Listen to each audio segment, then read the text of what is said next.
Welcome to this edition of At the Mic. I'm your host, Keith Malinak, and this week I wanted to remind you again, if I could, that Dave and Faith Matthews from APR Coffee, the original sponsor of this podcast, American Pride Roasters Coffee, they suffered a loss of everything earlier this month in a tornado when it hit their house and took everything but their lives. They're in Des Moines, Iowa. Please keep them in mind if you have the means to donate to their rebuild efforts. You can head to atthemicshow.com, click on the blog section at the top of the page, and that will take you to where the donation link is.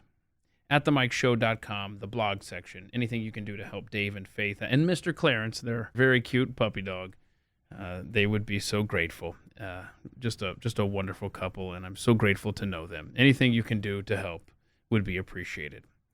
Now we will get on to today's episode as was already put together with my friend Toby McEvoy. That's today's episode of At the Mic.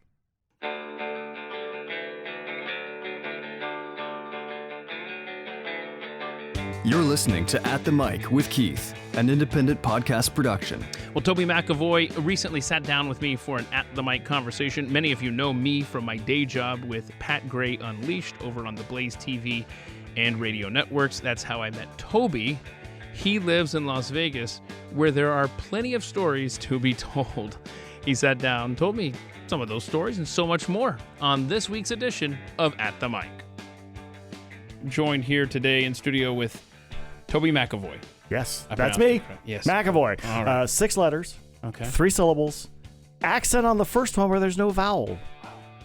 I wasn't told there would be math, Toby. I'm sorry. So you were born in Sacramento, California back in the 60s. Yes, that's true. And by the way, people don't recognize instantaneously, and they should, you are a Pathead, I guess a listener of, probably a viewer.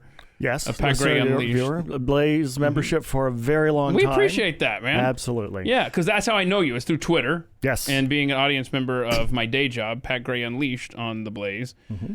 I'm just so grateful that you and Chris drove all the way out here from Las Vegas.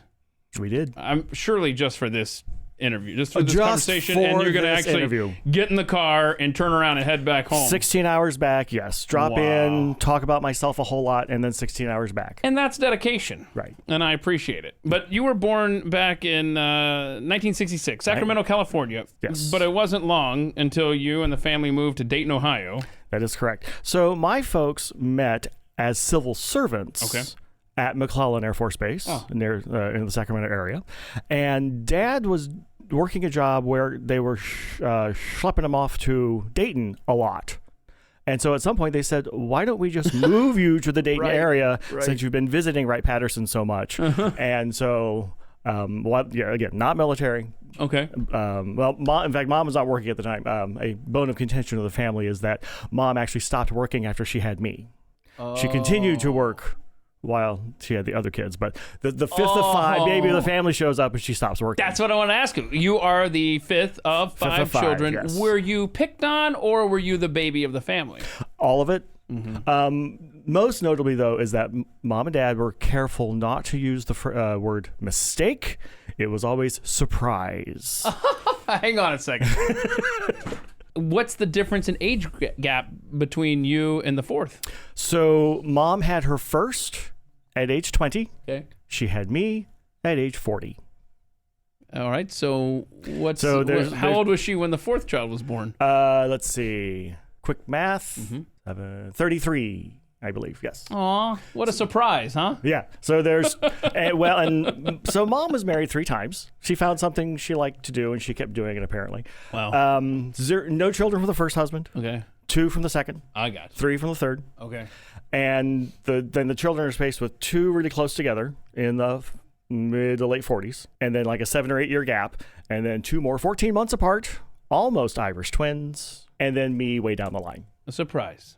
Yes. Not a mistake. Not a mistake. Got surprise. it. So what's your earliest memory then? Well, let's see.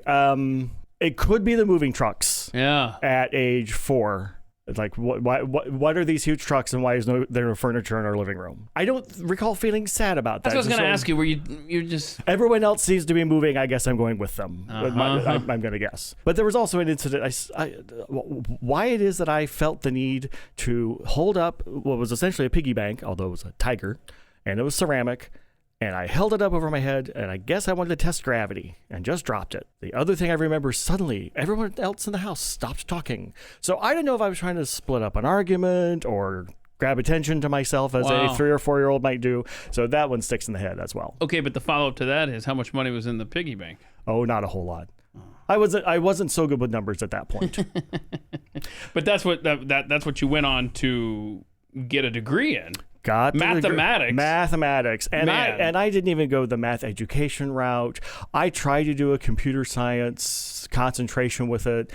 That didn't go well because I couldn't spend enough time in the lab. Someone tried to talk me into going a physics route with it or getting a physics minor. I'm like, you people must be nuts. It is a mathematics degree with a pure mathematics option. I spent a lot of time writing proofs. A lot of the later math, you just don't see numbers. You'll see maybe zeros, ones, and a lot of Greek letters that all stand for something. Right. But and this is Wright State University. Wright State University, Dayton, Ohio. I mean, seriously, like I can't imagine taking one math class, much less majoring in it. Yep.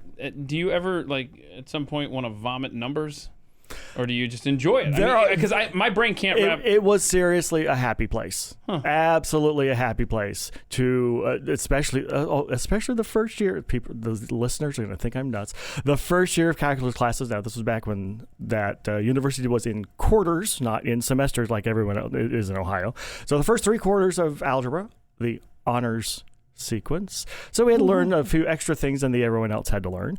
But, figuring out derivatives, antiderivatives, if you take the shape of a curve and you flip it around the x-axis, what's its volume? Oh, great fun. It doesn't sound fun at all. Now, I have run into this problem where if people ask me to apply anything, if a bunch of numbers, manipulate a bunch of numbers, great. Stick dollar signs in front of them, I'm lost. Oh. We studied at one point related rates, which is, one example is I've got this funnel that releases liquid at some rate, and then I've got this brine that has this percentage of water to salt. How much salt is coming down? I'm like, okay, you just put some units behind this and a practical application to this. I have suddenly lost interest. Wow. How it is I did not find practical application. Math teacher life or math professor life. Kind of a miracle that I went into something reasonable. How have you applied that in your career field? Like, what do you do? So the current career is in data warehousing. Okay. I am about 30 years into an IT career. The last 20 have been in data warehousing. Wow. And that is mostly taking seemingly disparate types of data and putting them in one place so that data analysts and application writers and other people can do one-stop shopping for what they need to do. Okay, so data is warehoused in one location.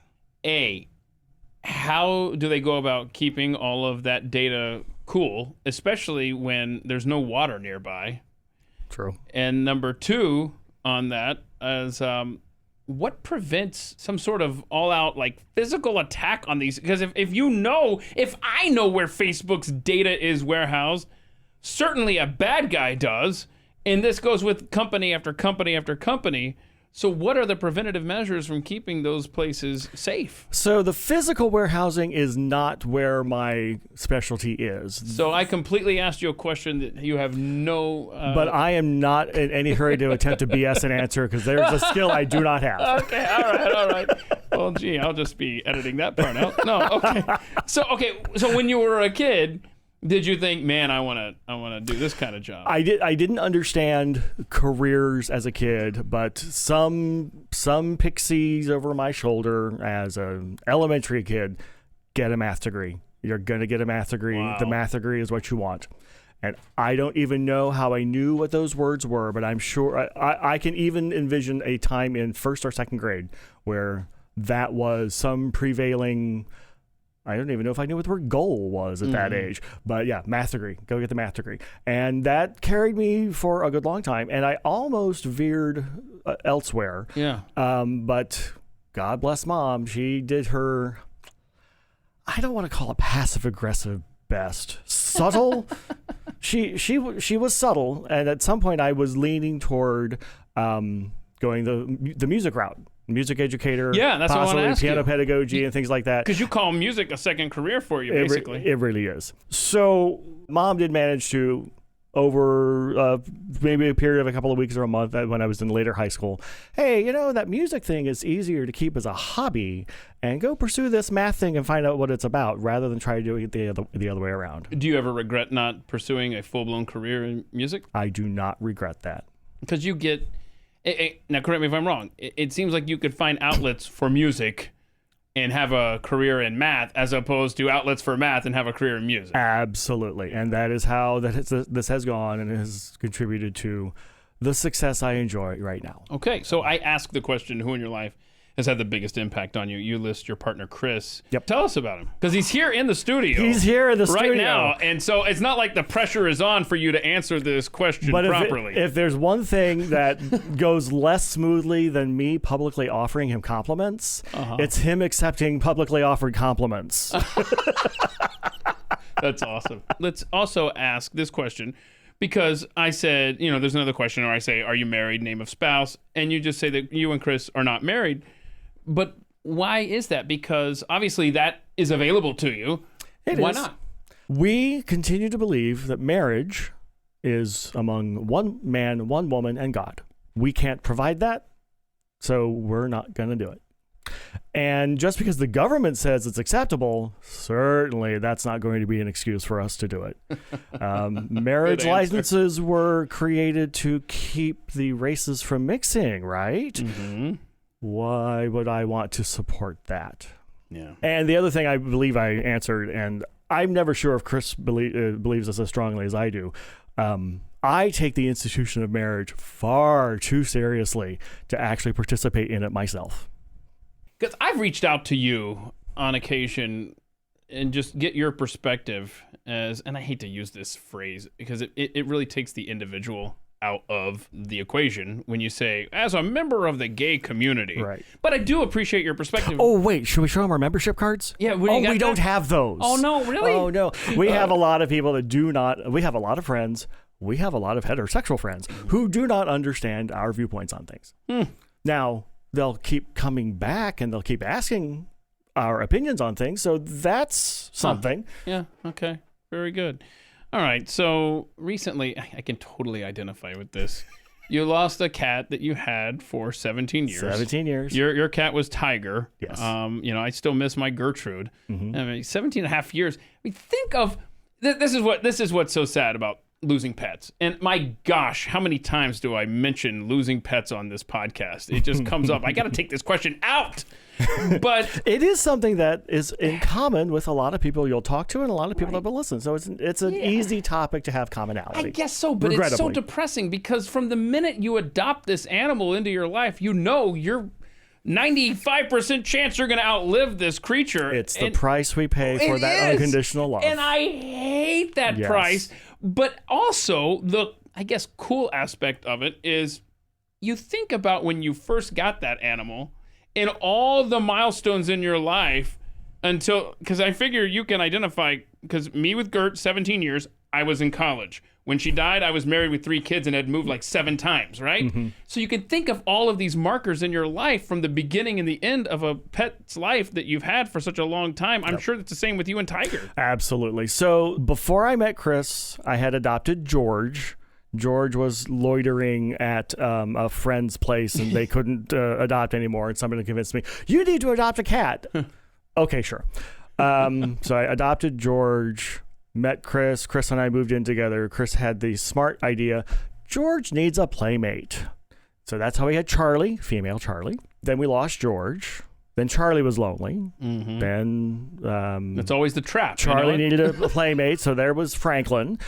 Franklin was pretty marvelous, except we did have to warn people Franklin was a beige tabby, and I just had to remind people, B for beige, B for bite. Oh no, man! Franklin was, and he was something special. So then we were going to adopt one more while we were in Cincinnati, and so a friend of ours So maybe she's a crazy cat lady, or maybe she's just an animal lover, but she is the type of woman who always drives around with spare cat and dog food in her car in case she sees a stray. Oh, no. And so she was living on a decent chunk of land. She had adopted, among the other animals she had there, she had 2 pregnant females who had litters at about the same time. So she had what's the collective noun for cats? I don't know.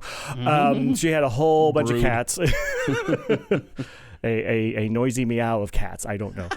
Meow of cats. We're gonna start doing that. We're gonna start using. We're gonna make that stick. We can't figure out the collective noun. Make one up. So she had a bunch of cats that we needed to find homes for, and so we said, well, bring them by. We'll pick one, which meant we picked 2. Oh. And so that was Henry and Tiger. So we're in Cincinnati. We have 4 cats. And it's a great time.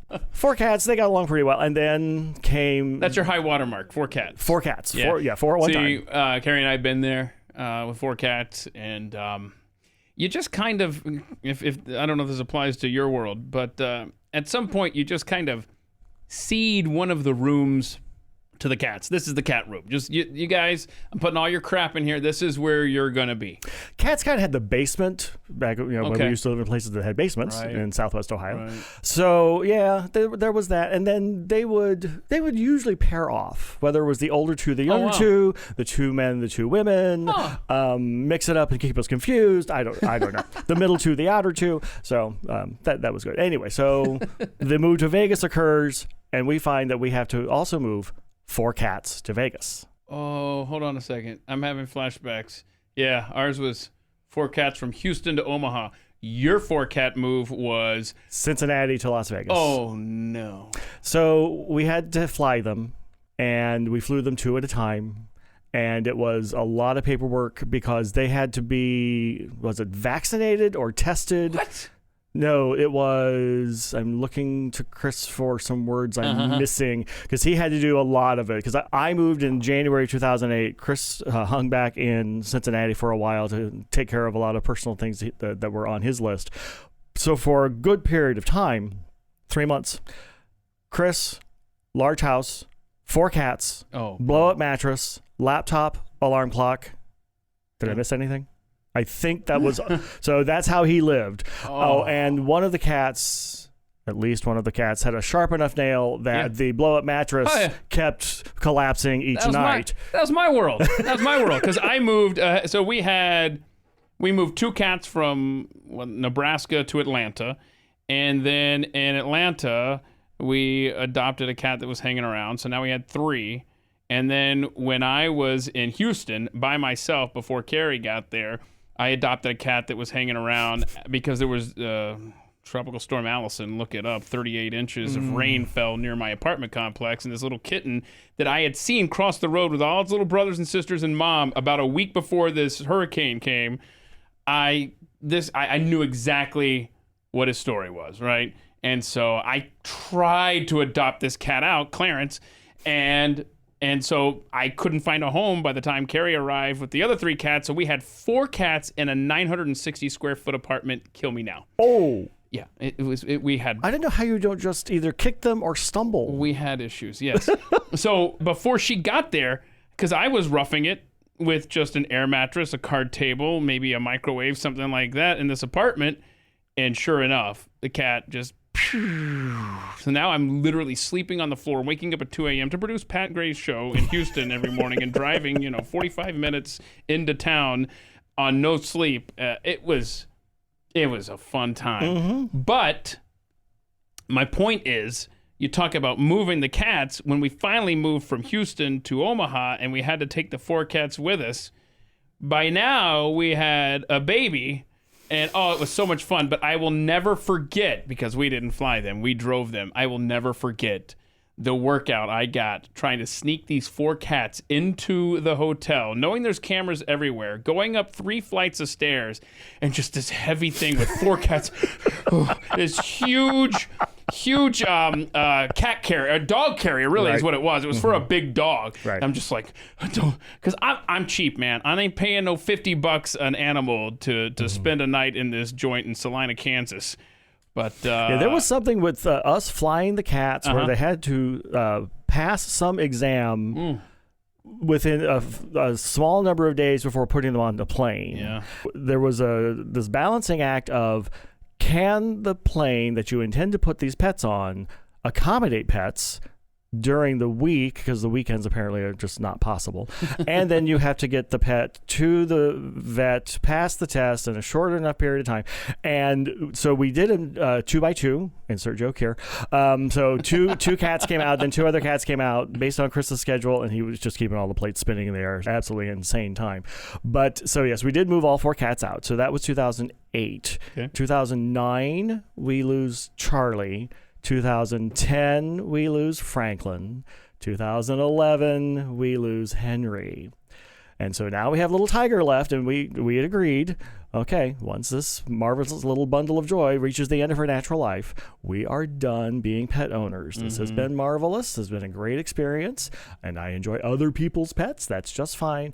But hey, let's unencumber ourselves of something we don't really need to do right now. I think most people get to that point. Yes. All right. I want to go back to your music skills here, because you took 15 years of piano lessons. 15 years of piano lessons. Because I've been playing golf. I took lessons when I was a kid. I've been playing golf since I was 12. So that puts me at like 33, 34 years of playing golf, and I'm still terrible. I assume that your lessons have paid off. I do not just sit down at the piano because I feel like it.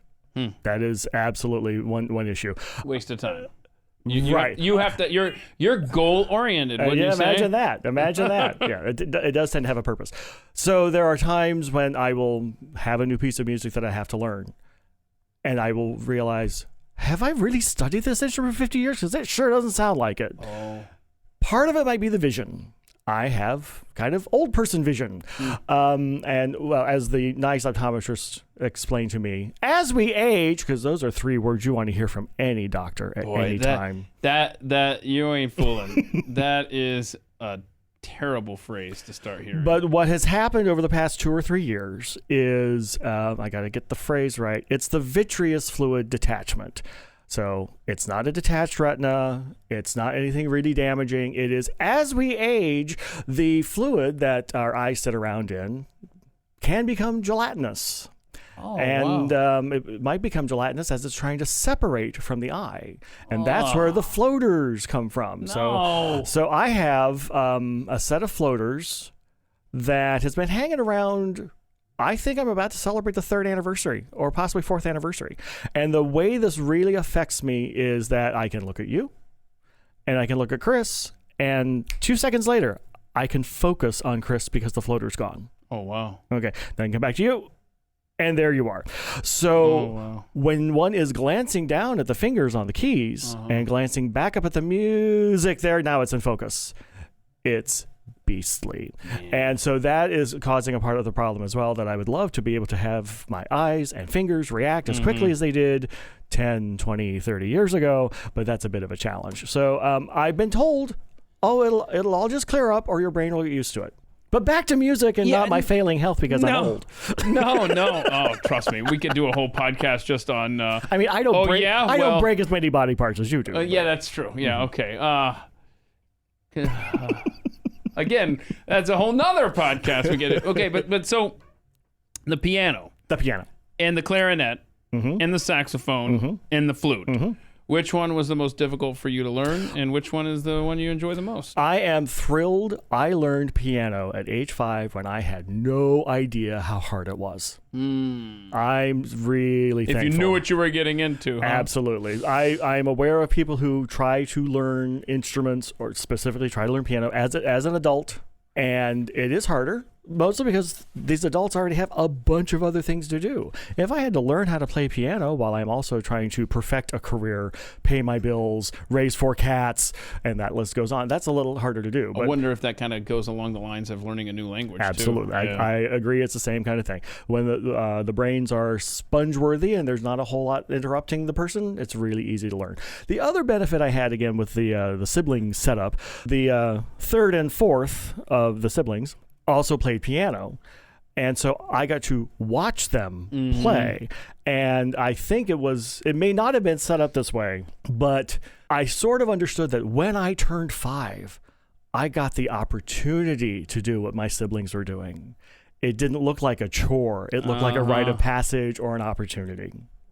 Did they also did they say stuff like, "Hey, you could have the opportunity to paint this fence out here. Hey, you can have the opportunity to clean up this." No, the chores were understood, and as one became of age to safely do something, that wasn't horrible. I wasn't the biggest fan of inheriting the whole lawn thing from my brother when he went off to college and then left town to become an adult afterwards. That was just something that looked like a chore. That did not look like an opportunity. Yeah. But playing piano at age 5, that felt like an opportunity. So maybe that's more of a calling. See, I've got an issue in my brain when it comes to like yard work and stuff like that, where my kids want to help, they want to participate, and most people would be like, "Yeah, just why not? I mean, you got free labor right there. What's the deal?" They want to do it. I guess I'm just too much of a perfectionist. I'm a control freak, and I'm just afraid that the one time I'm gonna turn around, they're gonna scar the top of the yard, and it's gonna take a month to heal, and I'm gonna spend the entire month angry at myself for not just doing it myself. I also think it's admirable that you're concerned that they're going to injure the property and not injure themselves. Yeah, that's. I mean that goes. Does that just the last name? Yeah, they're my spawn. So I mean the injuries are. Yeah, the youngest actually is accident prone like me, and it's a sad thing to see. I'm like, yep, sorry about that, and you got that from me. So where did you and Chris meet? We met in a church in 1992. Grace United Methodist Church, Dayton, Ohio. I was brought in as a paid clarinet soloist for a special concert they were putting on, but I missed the one orchestra rehearsal because of a bad bit of communication. So on a Thursday night, it was supposed to be the choir and the 3 instrumentalists, because I think it was oboe, clarinet, and flute, if I remember correctly. It's been a couple years. So I had to show up on a Saturday for the final choir rehearsal without the other musicians. I had the music in hand, didn't even bring the instrument. I'll just read along. And this is before the floaters started to kick in. Absolutely. So absolutely. That wasn't an issue. That wasn't an issue. And also at that time, I was easily playing clarinet 5-6 times per week. So the embouchure was built up and the air control was built up, and all of those skills were there. Just just look at this and do this. Oh, she's going to cue this. We're cutting this. There's a hold here. Blah blah blah. Anyway, so Chris attended that rehearsal since he was a paid baritone soloist with this choir. But you were working 4 jobs at that time. Cool. 4 jobs at that time. So he showed up late, without intention, made a bigger entrance than everyone else did. Without intention. Oh no. He just made a bigger entrance than everyone did. It was January. It was the winter. Certainly it was the winter. So that meant a longer coat and maybe a longer sweater. So it was a bigger entrance with a lot of flowing because of a long coat. Yeah. So I was like, wow. Everyone else, the rest of the choir is standing on the risers. I'm sitting out in the sanctuary all by myself, and this guy comes in basically walking in with long flowing robes. And maybe the rest is history. Okay. All right. Well, that's very cool. Hold on a second. What's this? I don't understand this phrase from your answers and I feel like I should know it, but you and Chris dine around the alphabet.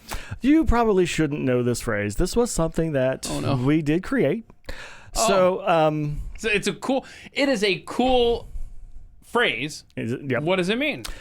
So when we moved from Dayton to Cincinnati, and that would be 98-ish, so about 1998, neither one of us have kitchen skills. Again, I think we mentioned the membership card has been torn and to That's shreds. Right. Yeah, we have no kitchen. That's right. Yeah. Isn't that a part of the prerequisite? I mean, people call it the alphabet people or something else, or I have other unflattering phrases.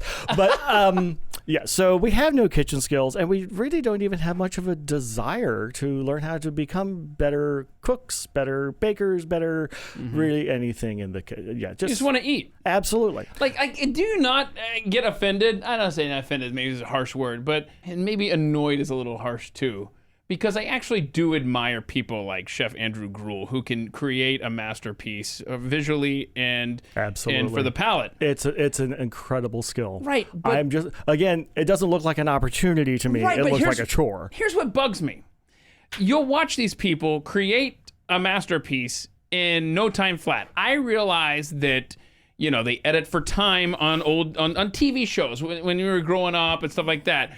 But like, I can watch somebody create in our kitchen here some masterpiece in just moments flat. Whereas if I try to do that, A, it's not going to taste as good. Mm-hmm. B, it's not going to look as good. But C, it's going to take 5 times as long. And what letter am I at? D. Mm-hmm. How many more dishes am I going to dirty? Oh my gosh! Like it is a work zone. It is a construction site when I try to do what they do, and it ends up looking like a 3rd grader making a birdhouse. If you got to letter F, you'd need the first aid kit as well. Oh yeah, that's true. That's true. So I mean, I'm with you. Somebody else can do the cooking for me. Yes, and if that means I have to maybe bring a side dish that I picked up at a grocery on the way over. Yeah. Yes, I'll be doing that. Anyway, so, and back at that time, this would be even before the bridge thing took over, and at some point we'll talk about bridge. We got to talk about bridge. Dining around the alphabet. So, when we moved to Cincinnati, we thought, well, we don't really know the area very well. We don't know all the suburbs. We don't know how it's all laid out. We don't know how all the road systems work. Mm-hmm.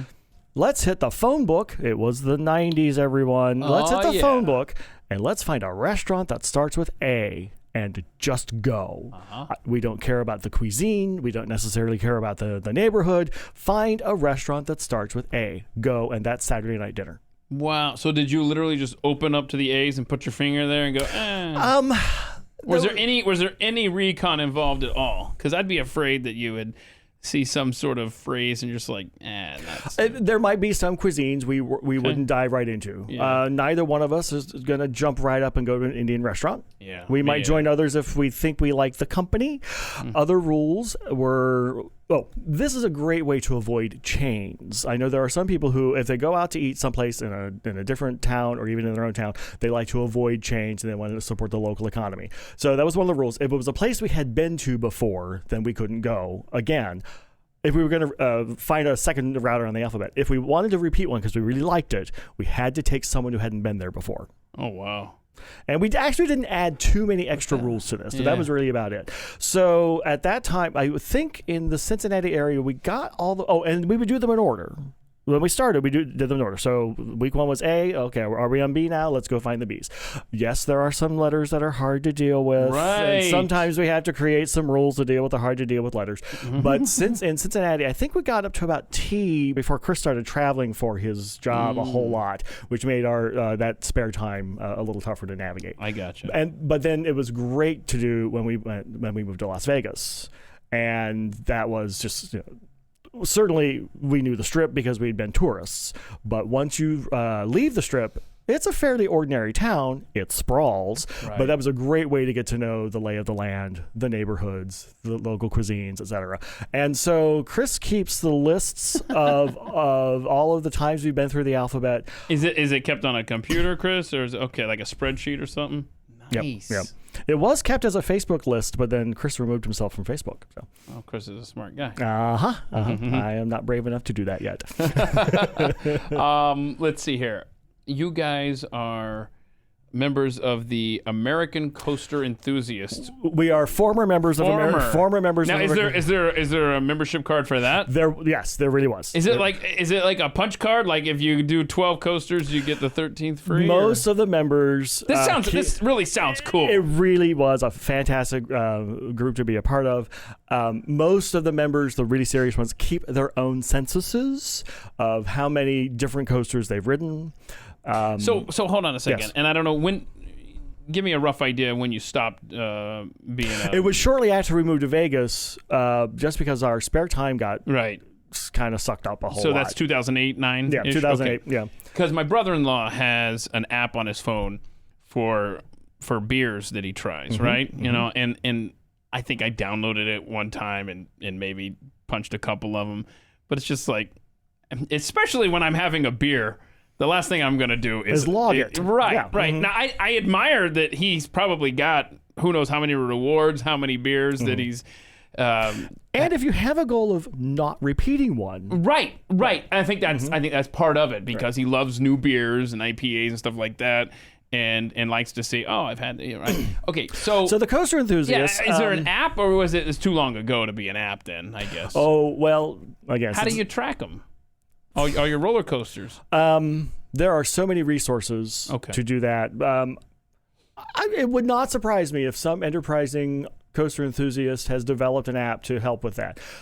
One of the challenges is, how do you log a coaster that used to exist in one, for example, Six Flags park, and that got moved to a new Six Flags park? Well, you've already done it. Right. Do you count it twice because it had a different title, or do you count it once because it's one piece of machinery? So that's always fun. Wow. That's intense. Yeah. There are things happening now where certain wooden coasters are being rebuilt, redesigned so that they're loopier than the wooden coasters used to be. You've got a great example here in the Dallas area with Six Flags with the new Texas Giant, which got completely retracked and now has some great inversions and such. So do you count it as two because you rode the old Texas Giant and then a second one you ride the new one?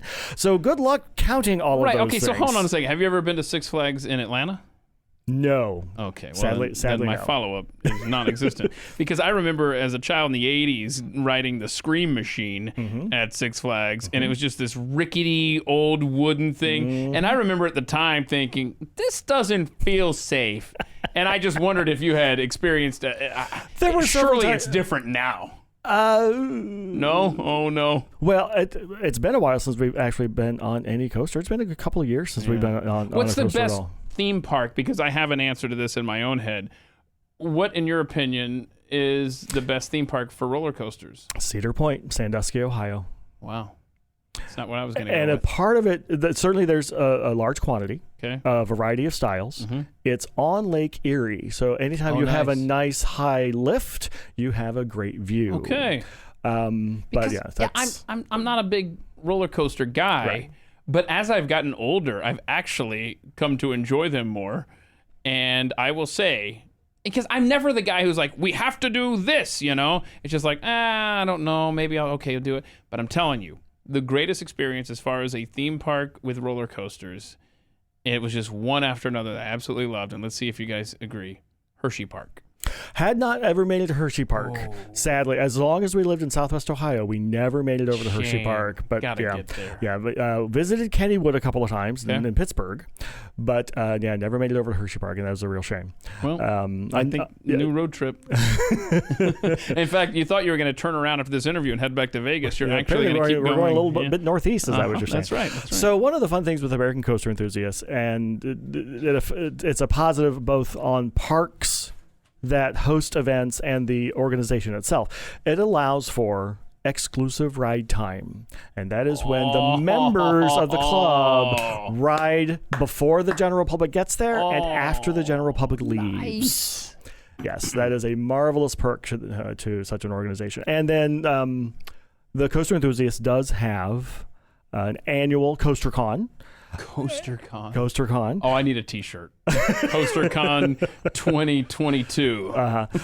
Well, and they do the Roman numerals like the Super Bowls do, but I'm not sure exactly why, unless it's just a fun affectation to do. But that's awesome. Okay, so how did you get into Bridge, the card game Bridge? Because this is a game that I hear about, and obviously you make references to on Twitter. Which, by the way, what's your Twitter handle? At McEvoy TM. Okay. I never really thought I'd become any level of famous, so I just kind of used the last name and the first two initials, and also the back of my head, the first two initials kind of make it look like a trademark, so that's nice. Something. Okay, yeah. But I like that. so it's tough to parse. But outside of your references to it on Twitter and just seeing it here and there, I have literally never seen a game of Bridge played. I have never obviously played it. How do you explain it here? Because I know it seems like... First off, I do have to mention that certainly when Chris and I both started playing and participating in tournaments, in the national tournaments, we would bring down the average age of the room. I was about to say. Yes. So Can you make some serious bank at these bridge tournaments? We can't. No. I have been told that there is such a thing as money bridge, and there are professional players that do allow themselves to be hired by novice players to go earn their master points and earn their titles and ranks. But let's go back to the previous question. I want which was ESPN2 to carry it. A tournament. A bridge tournament, like a poker tournament. Absolutely. Bridge. Well, so first you have to find talented announcers, and I think Chris and I could do that. Nice. I'm pretty sure we can do that. Well, let's start a movement. Step one, though, is the cryon that has to show up on the screen when the first player opens his 13 cards. And it's pretty much the entire chapter 1 of how to make an opening bid. And as soon as that cryon shows up on the screen, the channels are going to get switched. So, not if the announcers are good. If you guys make it compelling. Well, we might need someone to train us, or maybe a good producer or something. Say less, say more. Be more animated, be less animated. Yourself. That's the answer. Go for it. What is bridge? 4 players, always playing in 2 pairs. Oh, so you're on a team together? Yes. Okay. So the person across from you? The person across from me. I am working together with the person across from me. Most introductory bridge books say cherish your partner. So okay. There is all 52 cards are used. No jokers. The ranks of the cards are ace, king, queen, jack, on down to deuce. There's no weird jacks like euchre. There's no weird tens like pinochle. Pretty standard ordering of the cards. There is an auction sequence where the 4 players, using a very limited vocabulary, are attempting to describe their hands to their partners. Wow, that's kind of cool. And then... that'd be really cool for the audience that's already in on it. Oh, this happens. Yeah, the audience already in on it. Yeah, the audience, oof. The toughest part about this game, and I think one of the reasons it is not as widely played, it's just getting started. Okay, but hold on a second. We've had people ask us, teach me to play bridge. Great, you have 9 weeks? Yeah, right. Yikes. It's like code. It is code. This sounds it's really a dialogue. cool. It is a coded dialogue. So old blue hair grannies are basically talking in code to each other across a table. A code they possibly have been practicing for 40 years. That's exactly where I was getting at. Right. So they've probably expanded on this language, come up with different terms and stuff. So in other words, let's just say I'm trying to tell you that I have a 2, okay? Well, I don't want to say in front of, Hazel May and Eula over here, I don't want them to know that I'm telling you I have a 2. So you and I have a code where camera is the number is a word for 2, right? So we're getting there. Yeah. This is why it takes 9 weeks to learn. Now, eventually, they're going to realize, if you play long enough with Hazel May and Eula, they're going to realize, oh, gosh, Toby and Chris, whenever they say camera, it's the number 2. So describe what Chris is doing right now. He's tapping his ring finger or something. That might indicate diamonds, and then if he looks like he's having a medical event, possibly a heart attack. Yeah, okay, not allowed to do those either. Really, you can't do that. You have to actually speak the words. So in the bidding dialogue in bridge, there are bidding boxes now. Wait, hold on. Before you get to that, I want to know what Chris would signal for club and spade.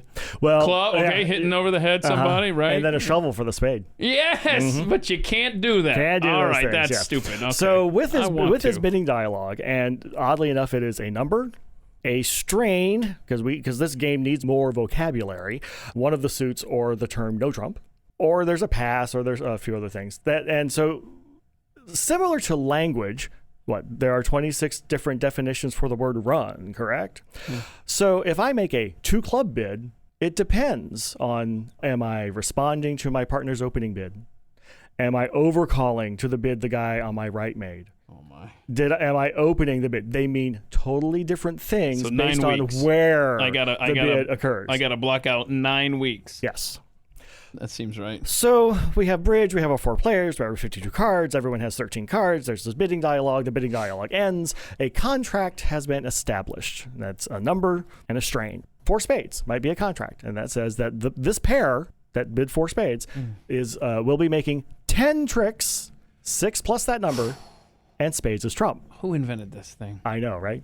Okay. So that is my introduction to bridge, that I'm willing to not take up all of the podcast time to do. But so that's just getting started. We have several spin-off podcasts from this, right? I mean, let me tell you, there's a part in the back of my head that says, if I were independently wealthy or the job goes south, how to do this Yeah. You can make bridge cool. Is there a bridge con? Well, oh yeah, old ladies don't travel. There are 3 annual tournaments. They do travel?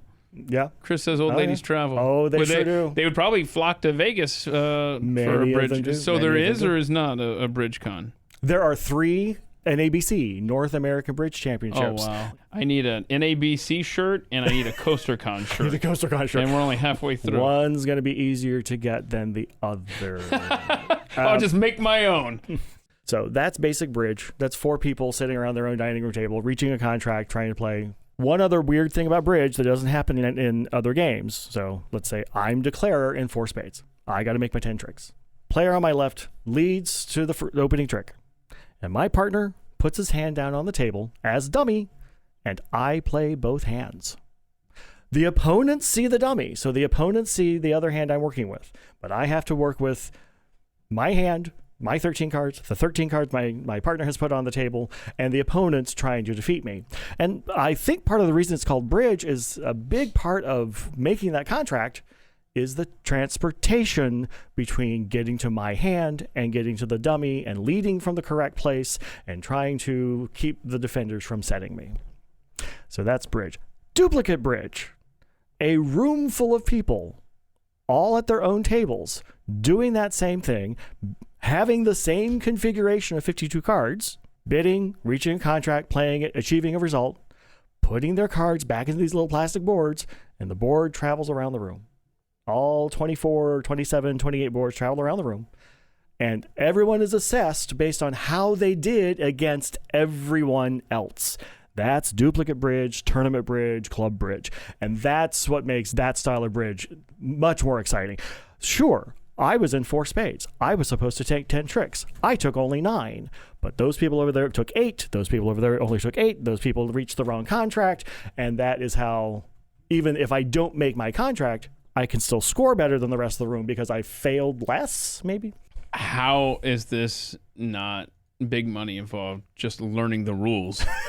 And I see that, let's see, so bridge was invented in 1526, it looks like. How many people would you say in the world play it right now? Like 12?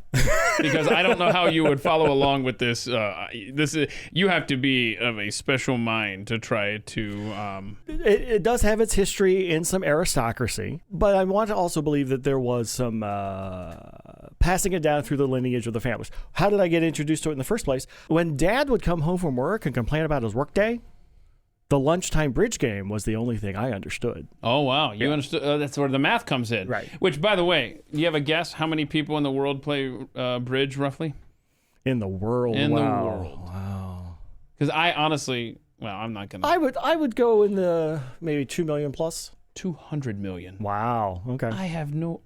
That's now I don't know how they reached them to get them to answer the question, but right. That's a great point. Well, maybe they're just getting the logs, the rolls from these tournaments. I don't know. Well, so if I play in America and I play in Portugal and I play in Norway, am I 3 people or am I 1? Also, with the average age you talked about playing, that number must be dropping every day. Yeah, ACBL does keep a lot of the metrics of active members and average age and things like that. So okay. I started playing in 2007, the last year I was in Cincinnati.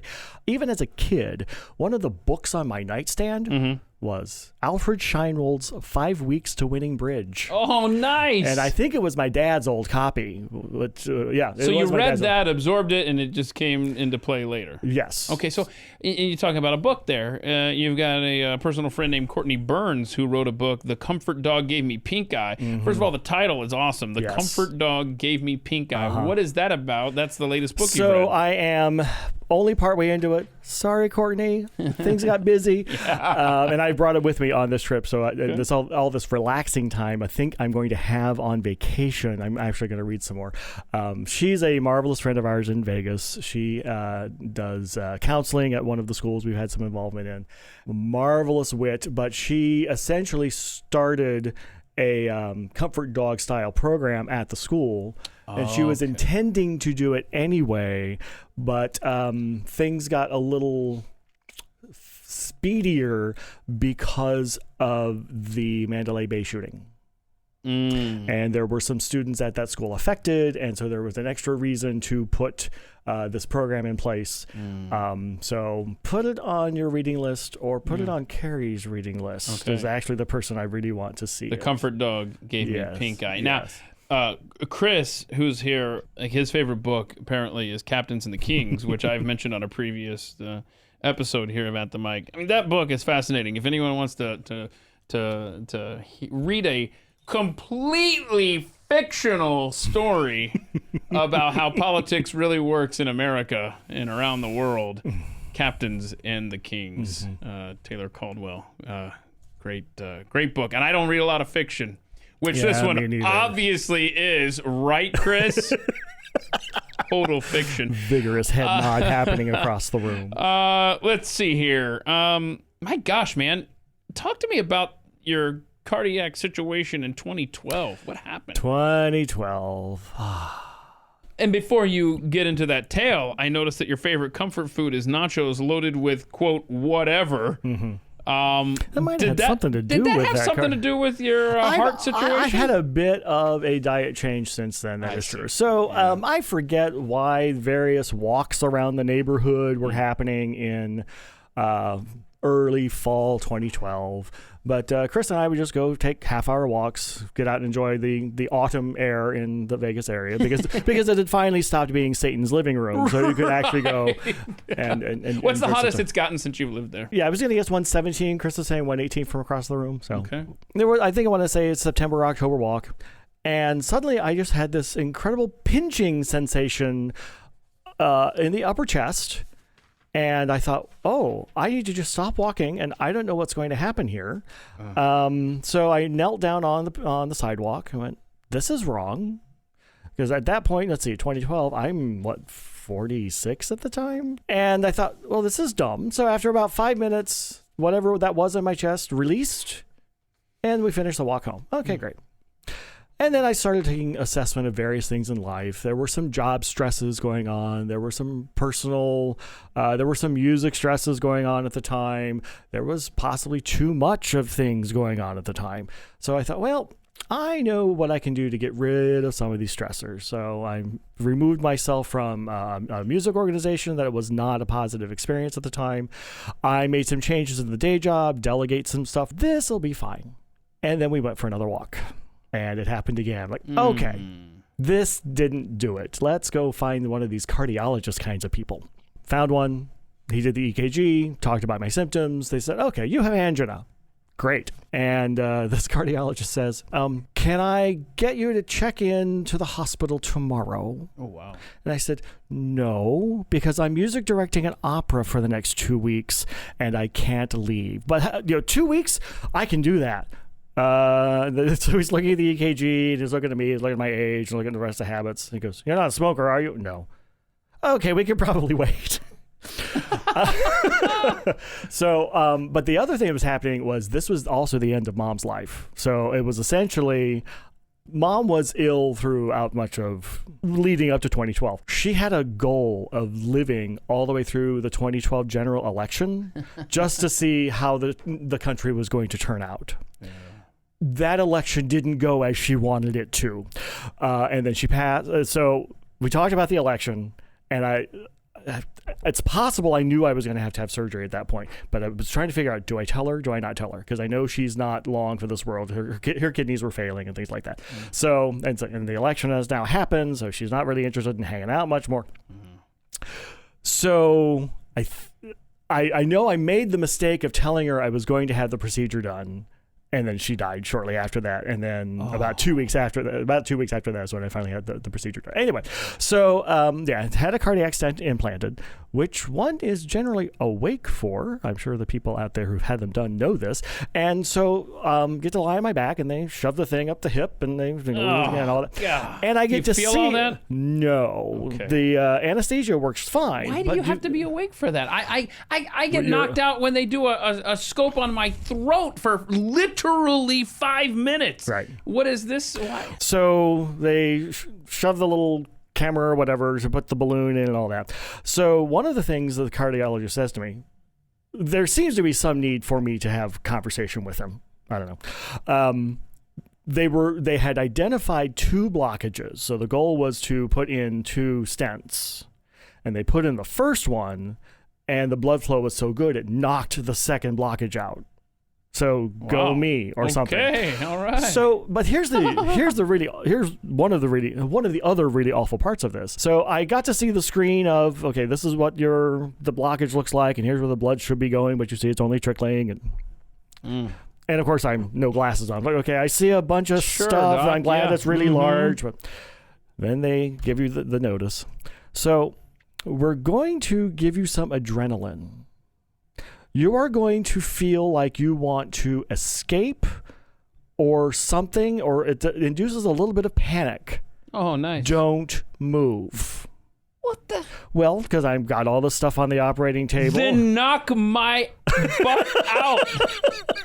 Yeah. I mean, problem solved. And I was really grateful that he described exactly what was going to happen, because you get a real flight or fight, and you can't really go anywhere. What drug is this? I don't know. I don't know what it is, but it is something that causes the heart to go pump, pump, pump, pump, pump, pump, pump, pump. And apparently that's what knocked out the second blockage when that happened. Okay. So again, they don't get blue ribbons for that stuff. They should. But that was absolutely terrifying, but at least I knew that it was coming. The entire procedure was somewhat terrifying. I have a fairly horrible family health history, and so the fact that I eat like the carnivore that I am is a little surprising. And I'm only 25 pounds overweight, so go me. But doing a cardiac thing like that, I was like, oh, I wonder how much more of this is going to be the rest of my history. So the rest of the future. Everything been okay since stuff. Then? Yeah. Yeah. Okay. I see the cardiologist once a year. Okay. They hook up the EKG stuff. I send them blood work about once a year as well. I'm glad I'm on the statin that keeps the cholesterol low. Okay. Let's go back to your hobby of bridge playing. Sadly, I would talk about that for far too long. There's still some I'm telling bullet items I have to make hit. a podcast, you and Chris talking about bridge. And then before you know it, you're going to get a following, and then you're going to have bridge tournaments on ESPN2. Don't shake your head no, Chris. You know I'm right. So, okay, here's the thing, all right? I didn't get to touch on your Bill Gates bridge story, nor your meeting Barbara Segrum, because who doesn't know Barbara Segrum? Yes, if one does a little bit of hunting on bridge teaching or bridge books, we will find the name Barbara Segrum. So there was one of these NABCs, North American Bridge Championships, in Las Vegas. Chris and I were given the marvelous opportunity to head up the official name is the Intermediate Newcomer Desk. And so for people who haven't attended a large tournament before and don't have a lot of master points, I forgot to define what a master point is, who haven't played a whole lot of tournament bridge, they'll come to the newer player desk, and if they have arrived at the tournament without a partner, which is entirely possible, this is where they come to meet other unmatched players and have a quick chat and find out if they're compatible, and to see if they can play 24 hands of bridge without knifing each other. Then we call that a success. But now wait, is it difficult to have a partner that you just met when you don't speak maybe the same code language? It's a little tougher, but it is not impossible. Okay. There are rules, there are standards, there are basics that everyone should agree on, but that's part of that intro chat to make sure that you actually agree on all the basics. Okay. And if you happen to have a few extra gadgets in your bidding system, you either agree not to use them or you both use them. I gotcha. So while we were there for a week and a half chairing up this desk, the tournament chair, thank you, Liz. The tournament chair made sure that I got to meet prolific author Barbara Segrum, and that's a big deal, huh? Total fanboy. Right. I would not have been able to recite my name. I just kind of stared at, and she's a little tiny woman. She's short and slender and well dressed and big bright eyes. I'm like, bridge card game. I was completely struck. So that was too much fun. So, but then what's the Bill Gates story? So, and this was before Chris was playing with me at tournaments. I think it just started, but he didn't join me to a tournament. This was a national tournament in Seattle. I really don't remember the year. So one of the styles of tournament bridge play is actually team play. So you and I and Chris, and give me a fourth. Oh, wow. You and I and Chris and call him Pat, maybe. Oh, cool. Okay. So Chris and I would sit north-south at table A, and send you and Pat to go be east-west at table B. Wow. The east-west sitting at our table is teamed up with the north-south at your table. Oh, wow. And then we play a number of hands, tabulate the results. Do you have any idea how we're doing over at the other table? Not until you come back and report your results. Wow. So we'll have, for example, 6 boards. There are 3 on our table, 3 on your table. We play those 3. The boards get flipped. We play the other 3. You come back. We compare. So there's a variant on that called knockouts, where the 2 teams traditionally will play. It's 12 or 24 boards, and the team that does better goes on to the next round. Okay. With knockouts at a tournament, how you go to the next round is that you pay for the next session. Okay. So that's once it's determined who the winner is, you just have to pay to go to the next session. Well, I don't know who all was on Bill Gates' team this time. We didn't play his team. We were sort of in the room, and we knew some directors who knew what the problem was. His team had won, but they all went to dinner before anyone paid. And so my dear friend Cindy actually said, well, I'll spot them the fee. Do you think he's good for it? They figured out that it was okay that Bill Gates and his team didn't actually pay. Do we before know they went to if dinner. Bill Gates ever paid? We don't know. I believe so. I'd like to know if one of the most wealthy people in the history of the planet paid for his bridge game or not. Well, and America needs to know this. Wealthy and technologically wise sometimes leads to absent-mindedness. Exactly. Okay. So how did you were playing craps? Was this in Vegas when David Hasselhoff ran into you? It was. It was early after we'd moved to town, so 08 or 09, and we had gotten a deal on, here's a stereotype we've actually lived up to. So we saw Barry Manilow in concert. And let's see, the property is now the Westgate, but I think at the time it was the Las Vegas Hilton. And so we saw the concert, and one of the dignitaries in the audience at that time was David Hasselhoff, because he was in town performing with the producers, if I remember correctly. Wow. When it was one of the shows there on the Strip.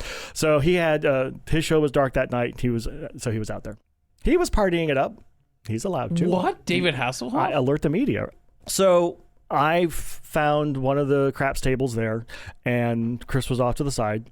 And so it was Chris that kind of reported to me that I heard a commotion behind me. And essentially it was Mr. Hasselhoff and entourage and keepers and handlers and such kind of just getting him out quickly. But there was apparently some staggering, and I almost had him run into me while I was at the craps table. Oh, wow. I missed the whole thing because I was focusing on doing everything that's too bad. That's correct by etiquette at the craps table. Oh, better focus straight ahead. Huh?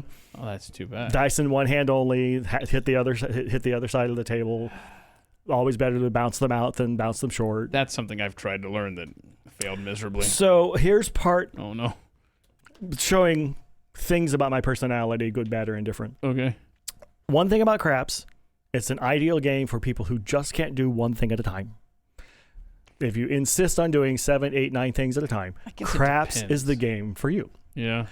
And then the other thing, which really relates back to the music as well, it's the applause. When I have a really good roll, and even if I'm making myself a little tiny amount of money, but I'm making other people at the table larger amounts of money, the applause is addictive. I gotcha. Well, let's shift gears here. We got to come back to bridge though, but keep going. Wait, what else we got to do on bridge? Tiffany, this one's for you. I thought, oh man, someone's got to teach my friend Tiffany how to play bridge. That led to, oh, holy crap, I have to teach my friend Tiffany how to play bridge. That means I have to go learn how to teach bridge. Hey, Chris, let's go learn how to teach bridge. And so we've been doing that for about 3 years now. We have several classes, and most of which we borrowed from the world of fine arts, either from our theater hobby or other instrumental hobbies that I've had. And the other thing is we were grabbing them from the non-retired population. And so we get a lot of kudos in the Vegas area for, you're bringing young people into our clubs. Nice. Yes, we're doing what we can. That's really cool. Okay. Anyway, okay. No, that's great. So I love your answer. You want to go back in time, meet Ben Franklin, just to convince him that daylight savings time is Not the best idea in the world. I'm sure at the time, well, and the stories have been told about what he was trying to accomplish. Yeah. There might have been other ways to have accomplished it. Or say, yeah, you can try this, but maybe put a sunset on it and poll the people and say, if this doesn't work, let's get rid of it and maybe try something else. But what a pain in the nether regions. Right. Oh, yeah, absolutely. It's time for it to go.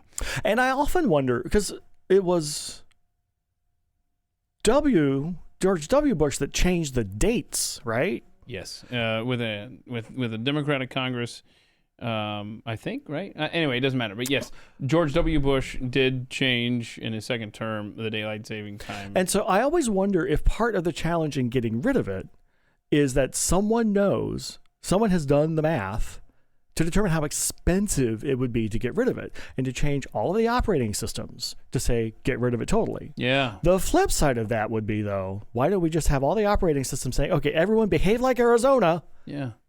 And then proceed. Yeah, so, because it was under the guise of, I think in spring, 3 extra weeks, in fall, 1 extra week. And what that does is we have to use less energy, blah, blah, blah. It was a whole green thing that they were pushing. Mm-hmm. And what that did is it changed Halloween, because it used to be dark early and the kids could go and trick or treat earlier. And now it's bright daylight when it's, evening time. Oh, it's madness. Mm-hmm. Just stupidity. Okay, I love this bucket list stuff. Let's go through these real quick. Visit every MLB stadium, which I love that idea. However, as they're constantly building new ones, are you ticking off cities or just every stadium?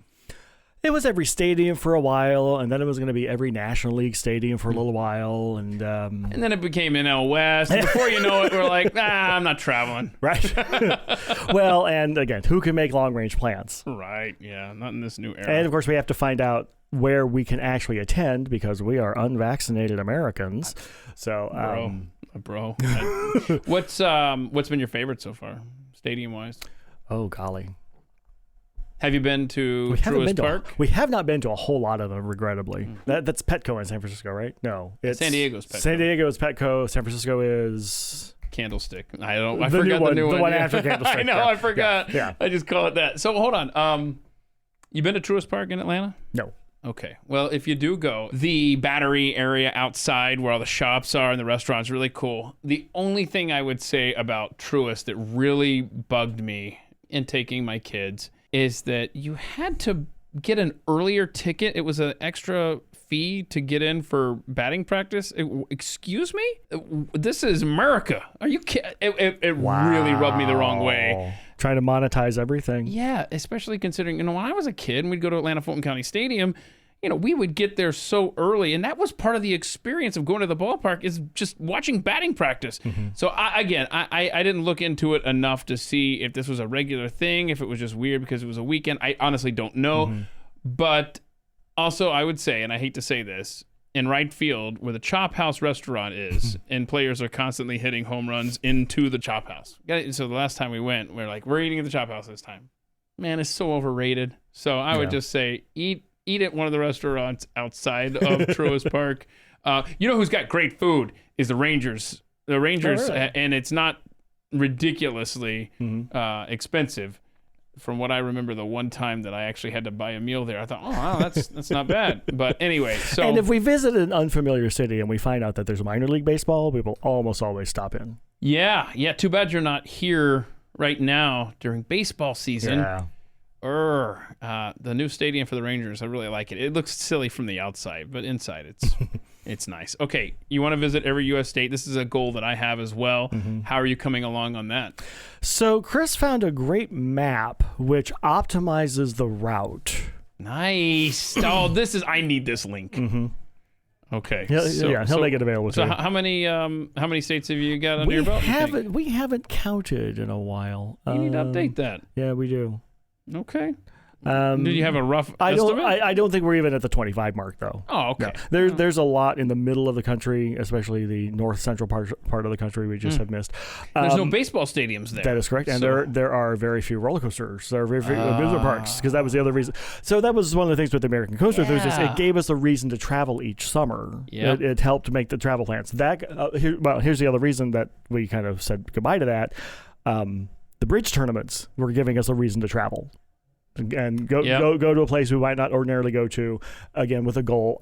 We've talked to people who do this. Let's go on vacation. Go find a body of water. Take a book.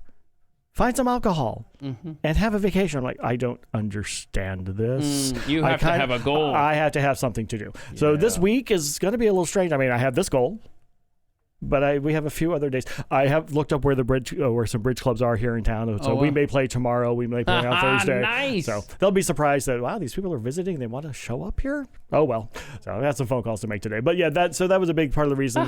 Both of those organizations, it was a reason to travel. Right. And so now visiting parks, visiting the states will be a reason to travel. Please do yourself a favor, and I hate to really publicize this, although of course I absolutely did just this on my Twitter feed a while back, is you got to get to Glacier National Park. You got to see northern Montana. I mean, just the whole state itself is just... Yeah, we made it to Montana about a year ago, but did not get that far north, if I remember correctly. Get back. Get back. Yes, because I remember all the photos from this summer or early fall. Which was it? Yeah, it was summer of 2021. Okay, we've covered a lot of ground here. Let's see. On Twitter, you're McEvoy TM, MCEVOY TM. Yes.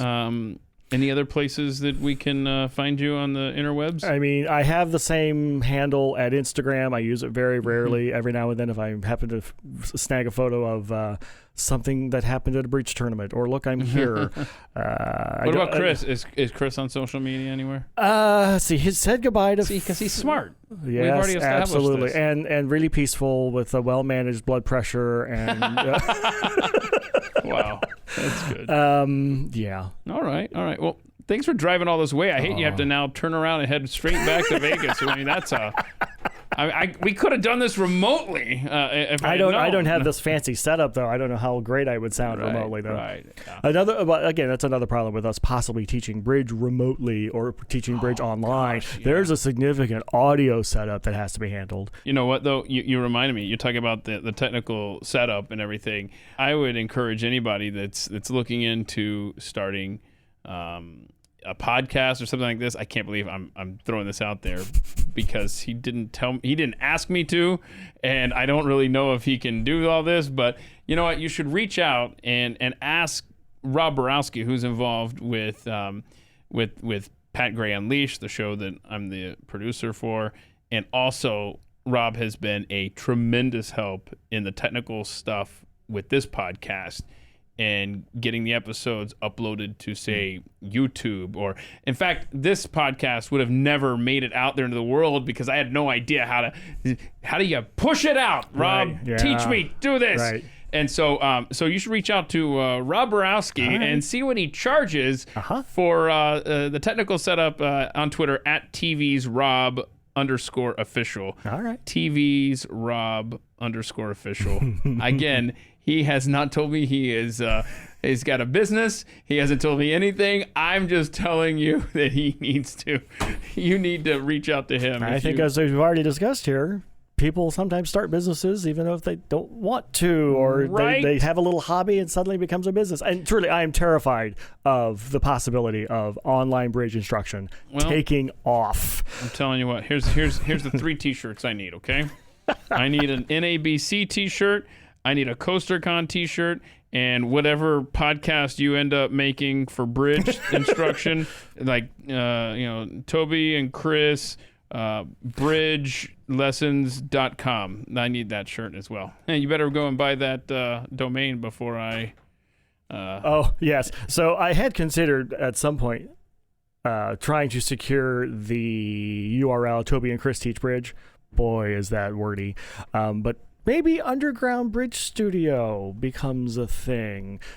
Because we teach in an untraditional way, and we teach out of our own home. Oh, nice! Underground bridge studio. You're already ahead of the curve on this. You don't need any prompting from me. Get out of here. Still need the equipment hookups and knowledge and stuff and spare time. Yeah, but you can get some good knowledge from Rob on that for sure. All right, spectacular. Well, Toby, thanks so much for coming in Thank here today. you, I really Keith. appreciate it, man. This has been a blast. I'm really glad we were able to do this. Me too.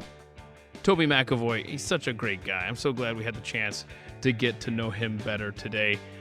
Be looking for that website, by the way, for all of your bridge playing needs. If you enjoy meeting new people through this podcast, I hope you'll rate and review it. And please send your friends and families, send your enemies to atthemicshow.com as well. Maybe that'll bridge a gap for you there, huh? And there's also show merchandise always available through atthemicshop.com. I hope you'll check that out as well. Hey, next week we're going to sit down with a guy I work with at The Blaze, one of the unsung heroes behind the scenes. He's a producer for Jason Whitlock's show, and his name is Justin Kraut. He's a great guy. I can't wait for you to meet him. But until then, you know what I ask. I hope you will go be free. And thank you for listening. This has been At the Mic with Keith, an independent podcast production. Head to atthemicshow.com for archived episodes, sponsor information, and ways to connect.